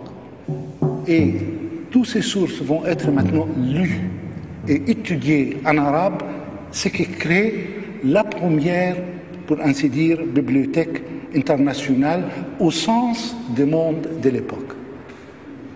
Le deuxième élément important, qu'il y a des chapitres qui n'ont aucun rapport avec les mathématiques grecques ou avec la science grecque. La notation des nombres n'est pas d'origine grecque. Les 10 chiffres de 0 à 9, appelés en Europe chiffres arabes, nous permettent d'écrire n'importe quel nombre avec une simplicité et une rigueur accessibles à tous. C'est aux Arabes que l'Europe doit d'avoir pris connaissance il y a près de 1000 ans de ce formidable outil qui a trouvé sa forme achevée en Inde dans les premiers siècles de l'ère chrétienne. Bien sûr, on savait exprimer et écrire les nombres bien avant cette époque. Un signe pour les unités, entailles, tirets ou lettres de l'alphabet, un signe pour les dizaines, un signe pour les centaines et parfois les milliers. Mais tous ces systèmes avaient une ambiguïté fondamentale. La position des chiffres n'avait qu'une importance relative, et de plus, dans certains cas, comme la numérotation romaine, rien n'interdisait d'écrire en principe un nombre, par exemple 14, sous différentes formes. Pour les très grands nombres, les calculs devenaient alors inextricables. La numération décimale indo-arabe possède sur tous ces systèmes un avantage décisif. La position du chiffre dans le nombre donne une information essentielle. Dans le nombre 1958, la seule position du chiffre nous fait savoir que le 1 désigne les milliers, le 9 les centaines, le 5 les dizaines et le 8 les unités. Un rang est-il absent? L'écriture nous en signale le silence avec le 0. À lui seul, ce mot 0 est une page d'histoire. Les Indiens l'appelaient en sanskrit vide, sunya. Les Arabes ont choisi le mot arabe signifiant vide, sifr, pour le désigner. De là, le mot a voyagé dans les langues d'Europe. Sifre, sifra, chiffre. Mais aussi sifre, zéphirum, zévéro, zéro. Le calcul indien, comme l'appelaient eux-mêmes les Arabes, a fait son apparition en Europe au XIIe siècle, à travers un texte latin issu d'un livre composé en arabe 3 siècles plus tôt à Bagdad. Son auteur, Muhammad ibn Musa al-Khawarizmi, a vu son nom propre donner naissance à un nom commun, l'algorithme. Procédure de calcul qui va avoir une efficacité foudroyante par rapport aux anciennes méthodes à base de boulier et d'abac. Le mot algorithme n'est autre que la forme francisée du mot latin algorithmus, lequel, à son tour, est la forme latinisée de al-Khawarizmi. Cet immense savant travaillait avec bien d'autres auprès du calife Al-Ma'amoum, au IXe siècle à Bagdad. Il a constitué l'algèbre en sciences. Et le mot algèbre nous vient aussi du titre arabe de son ouvrage consacré aux équations, Kitab al-Jabr wal-Muqabala. À quel souci répondait cet ouvrage? Certes, Al-Khawarizmi entendait aider ses contemporains dans leurs échanges commerciaux, leurs mesures d'arpentage ou leurs problèmes d'héritage. En cela, il n'était pas le premier. Le progrès accompli réside dans le caractère général et systématique des règles que dégage Al-Khawarizmi. Par exemple, on disposait de procédures assez simples permettant de répondre à la question suivante. J'ajoute à la surface d'un champ carré 10 fois le côté de ce champ et je trouve 39 unités de monnaie. Quelle est la superficie de ce champ et la longueur de son côté? Grâce à Al-Khawarizmi, nous écrivons aujourd'hui le problème sous la forme de l'équation générale x au carré plus 10x égale 39. X est la chose inconnue, x au carré en est la deuxième puissance, c'est-à-dire la nouvelle surface du champ. C'est une équation qui resservira pour tous les problèmes du même type. Al-Khawarizmi la résout en raisonnant géométriquement sur des surfaces. Et nous pouvons justifier pleinement les règles de calcul qui nous conduisent à la solution, dans notre cas, x égale 3. Cette nouvelle démarche, c'est l'algèbre en train de naître. Elle est inventée par Al-Khawarizmi. Mais ce qui est nouveau pour Khawarizmi, c'est deux choses. L'un, c'est de concevoir une théorie générale des équations. Il ne s'agit pas de résoudre cette équation ou cette équation. Non, il s'agit d'avoir toutes les classes d'une équation, enfin, tout un type d'équation et résoudre les types. Quel était le résultat? Le résultat, que pour la première fois dans l'histoire, nous avons une discipline qui traite des objets généraux, des objets qui peuvent être aussi bien géométriques qu'arithmétiques. Or, ceci a offert aux mathématiques, à l'ensemble des mathématiques, des possibilités qui n'ont jamais existé auparavant. Aussitôt élaborée, l'algèbre sera réinvestie dans d'autres domaines mathématiques, comme l'arithmétique ou la géométrie, contribuant à résoudre les problèmes jusque-là difficiles et inaugurant à partir de là de nouveaux territoires théoriques. Dans la chaîne des maîtres, dont beaucoup restent encore pour nous simplement des noms, car on n'a pas retrouvé leurs œuvres, il nous faut citer l'un des plus grands, Ibn al-Haytham. Celui qu'on surnommera le second Ptolémée est né à Bassora et fut actif dans la première moitié du XIe siècle. Mathématicien, physicien, astronome, il jouit d'une réputation universelle. Sous son nom latinisé, Al-Hazen, il sera célèbre chez les savants médiévaux, grâce aux versions latines de ses œuvres, en particulier son monumental ouvrage d'optique. Si Al-Khwarizmi est un début, Ibn al-Haytham est d'une certaine manière un achèvement dans l'ensemble des choses. Ibn al-Haytham, chaque fois qu'il touchait quelque chose, il accomplissait une révolution. Je prends l'exemple de l'optique. C'est le premier qui refuse la tradition hellénistique de l'optique comme une théorie de la lumière, de la propagation et de la diffusion de la lumière, et une théorie de la vision. Ces deux branches étaient confondues dans l'optique grecque. Donc lui, il sépare. L'acte de séparation concret est simple.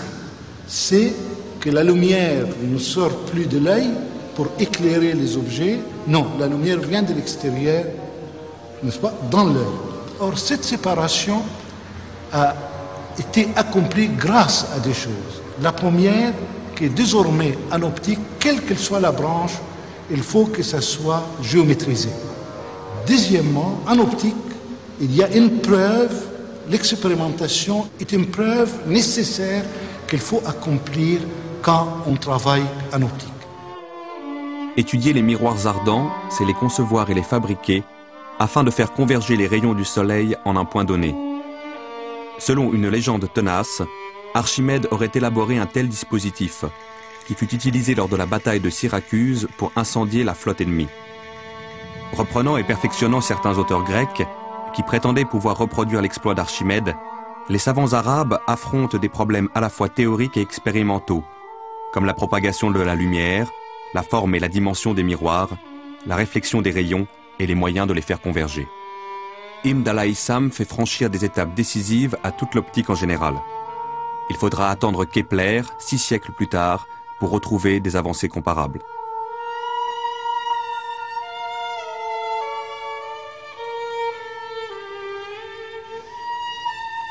C'est pour cette raison-là Ibn al-Haytham était à la fois immense, aussi bien en Orient qu'en Occident, parce qu'on a traduit son livre principal, qui est l'optique, sous les titres Opticae Thesaurus al-Hazani, et ce livre d'optique d'Al-Hazan a été la source sur laquelle tout le monde a travaillé au XIIIe siècle et ainsi au XVIe siècle, Kepler par exemple, ou Descartes lui-même au début du XVIIe siècle, etc.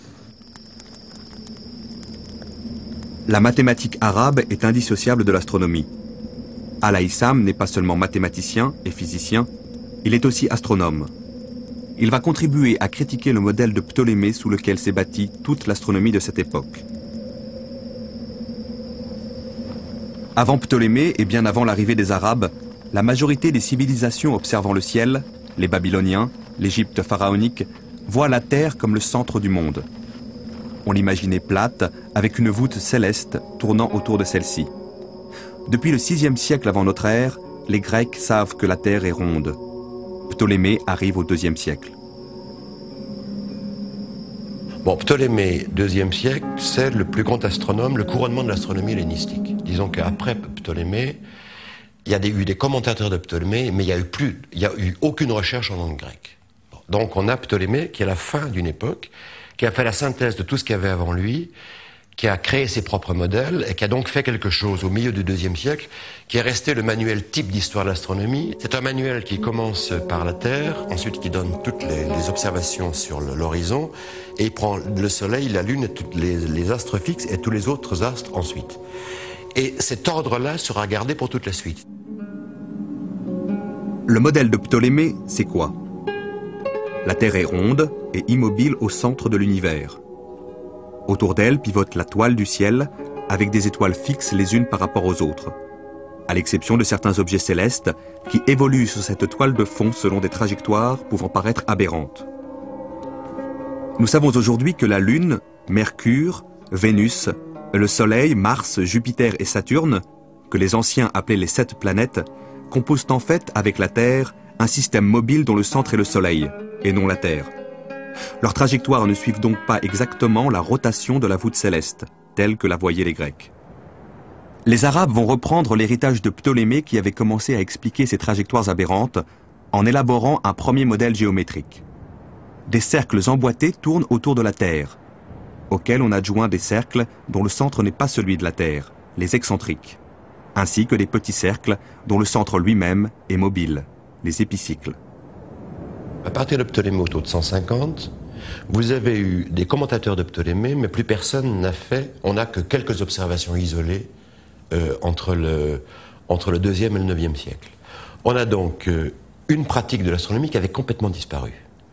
Alors lorsque les textes sont traduits au 9e siècle, début 9e, ils ont donc des textes, mais il n'y a plus de pratique.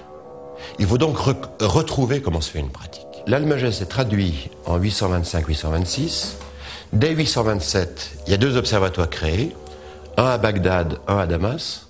Et celui de Damas est avec un plan d'observation continue sur 1 an du Soleil et de la Lune. En astronomie héllénistique, il n'y a pas d'observation continue. Et lorsqu'on prend les observations de Ptolémée, ce sont toutes des observations qui sont ponctuelles. Là, on a des observations continues, et lorsqu'on dit que les observations continues datent de la fin 16e avec Tycho Brahe, je regrette, ça date du 827 à Damas.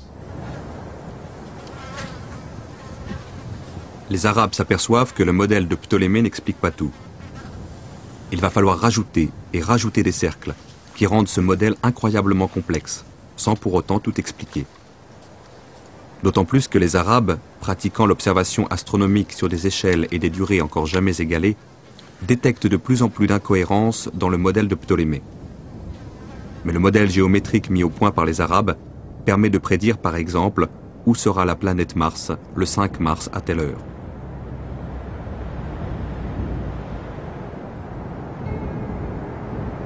Ils ont recours aux instruments mêmes décrits par Ptolémée: armilles, cadrans, règles, gnomons, dioptres, sphères armillaires. Ils ont l'avantage sur Ptolémée de pouvoir mobiliser sur injonction califale des dizaines, voire des centaines de chercheurs pendant des semaines, des mois entiers, pour comparer leurs observations sur un très vaste territoire. C'est ainsi que plusieurs siècles avant Tycho Brahe, astronome européen de la Renaissance, les Arabes mettent au point des sextants géants, capables de mesurer la hauteur du Soleil sur l'horizon ou bien sa distance au zénith. Nous pouvons voir un exemple encore debout des sextants arabes dans l'observatoire de Samarcande, construit plus tard selon le même modèle. Il est constitué d'un quart de cercle d'un diamètre de 40 mètres. Ce quart de cercle est situé dans une construction fermée, percée d'un trou où passent les rayons du soleil. Il est composé d'une double rampe de cuivre, graduée de plusieurs dizaines de mètres de long. L'espace entre chaque graduation, soit 35 cm, correspond à 1 degré. Pour lire l'angle du soleil par rapport à l'horizon, il suffisait de trouver le centre de la tache lumineuse sur le cuivre, formée par le rayon du soleil passant par le trou, au sommet de cet observatoire.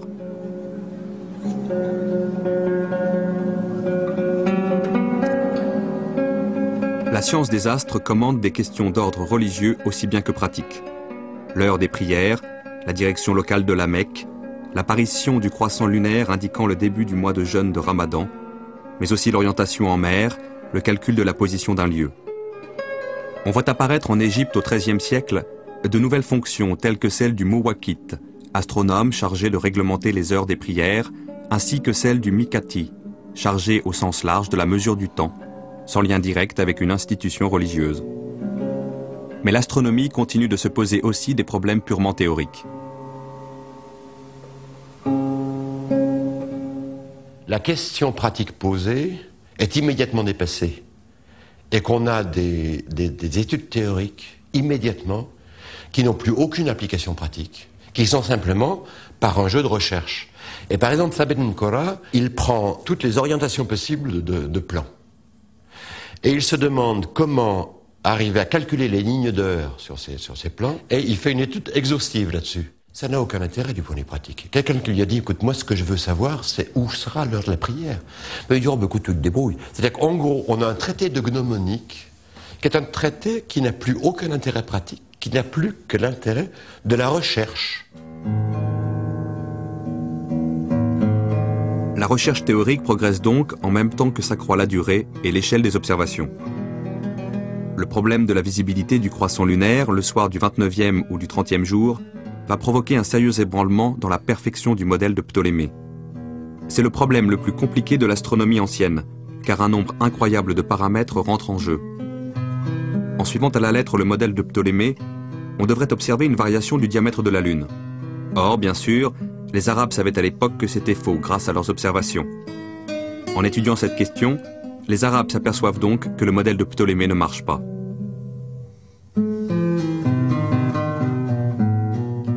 Un savant exceptionnel illustre le plus brillamment cette époque de synthèse entre les savoirs grecs et les nouveaux matériaux expérimentaux et théoriques des Arabes, Al-Biruni, qui a vécu au XIe siècle.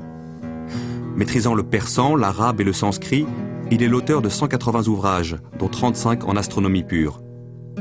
Dans son Kanum al-Mazoudi, il réunit dans le cadre théorique fixé par Ptolémée toutes les données grecques, persanes, indiennes et arabes connues qu'il ordonne, mathématise et reformule.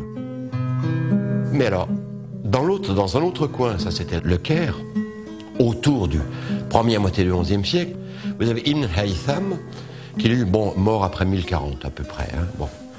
Mais alors, ce qu'il y a, c'est qu'Ibn Haytham, lui, n'était pas un observateur.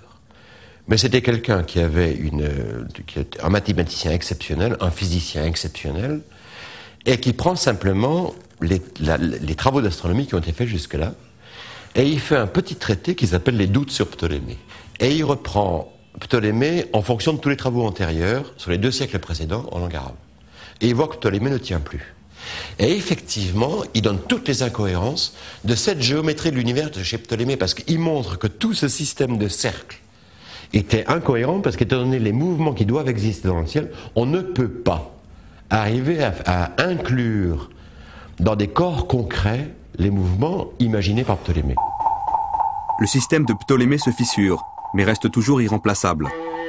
Il faut des trésors d'ingéniosité mathématique pour continuer de le faire marcher. Au XIIe siècle, plusieurs savants, dont Averroès en Espagne musulmane, mettent l'accent sur les contradictions du système ptoléméen pour en proposer une formulation nouvelle. C'est vers le milieu XIIIe qu'il y a un observatoire qui est créé dans la Marara, disons que c'est le nord-ouest de l'Iran actuel. Et c'est un observatoire qui a été créé explicitement pour arriver à trouver des modèles géométriques qui étaient autres. Alors, ce qu'il y a, c'est que c'est Nasir ad-Din Tousi, qui lui est mort en 1274, c'était le maître d'œuvre de l'observatoire. Alors, il fait un premier traité qu'il appellera Mémoire d'astronomie, et qui est un peu dans le même genre. Mais là où il a quelque chose de capital, c'est qu'il propose déjà un premier modèle qui n'est plus ptoléméen. Al-Touzi reprend une critique du système ptoléméen déjà formulée par Ibn al-Haytham. On observe dans le ciel des mouvements de va-et-vient que décrivent certains astres, et qu'il est impossible d'expliquer par de simples mouvements circulaires, si complexes que soit le modèle. Il prend un grand cercle, un cercle de rayon R sur 2, moitié, il fait rouler le premier sans glissement, à l'intérieur du premier, et chaque point du petit cercle qui roule a comme lieu géométrique un diamètre du grand cercle. Et il le démontre. Si bien que ça lui permet d'intégrer dans les modèles de Ptolémée un système de 2 sphères qui roulent l'une dans l'autre et qui donnent un mouvement alternatif. Et on en arrive à Ibn Shater, qui est la fin 14e, et il prend des systèmes d'épicycles multiples. Et tout peut être calculé en termes de mouvements circulaires uniformes. Donc on peut faire une maquette de l'univers. Et d'une certaine façon, Ibn Shater, en 1372, réalise bien mieux que Ptolémée lui-même le programme que Ptolémée avait donné au IIe siècle. D'une certaine façon, c'est la perfection du géocentrisme avec la physique ancienne, où la Terre est au centre du monde et tout tourne de façon parfaitement uniforme autour d'elle, avec des compositions de cercles où tous les mouvements sont centrés sur la Terre. Et ce qui est très intéressant dans le cas, c'est que si vous voulez, toute la géométrie de l'univers telle qu'elle a été faite par Nasir ad-Din, Qutb ad-Din et Ibn Shater, est la géométrie de l'univers qui a été reprise par Copernic en 1543. La révolution de Copernic porte une date, 1543. Le Soleil devient alors le centre du modèle géométrique de l'univers. Copernic, bon, lui change l'origine et met le Soleil au centre de l'univers plutôt que la Terre. Mais il garde le mouvement circulaire uniforme, comme les anciens. Il garde le monde organisé en sphères, avec tout le mouvement circulaire uniforme qui reste indispensable. Mais il change l'origine. C'est la seule chose qui change par rapport à l'astronomie ancienne. Et il n'a pas changé la physique, si bien son univers n'est pas assez cohérent. Mais surtout, ce qui est très intéressant, c'est que toute sa géométrie de l'univers est exactement celle de l'école de Maragha. Et lorsqu'on prend tous ces modèles géométriques, tous ces modèles géométriques sont ceux d'Ibn Shater, où il a changé l'origine, évidemment. Mais le changement d'origine accepté, tous les modèles sont ceux d'Ibn Shater. Grâce à des mathématiques nouvelles dépassant l'héritage grec, les Arabes ont innové en portant Ptolémée jusqu'au plus haut point de contradiction avec lui-même.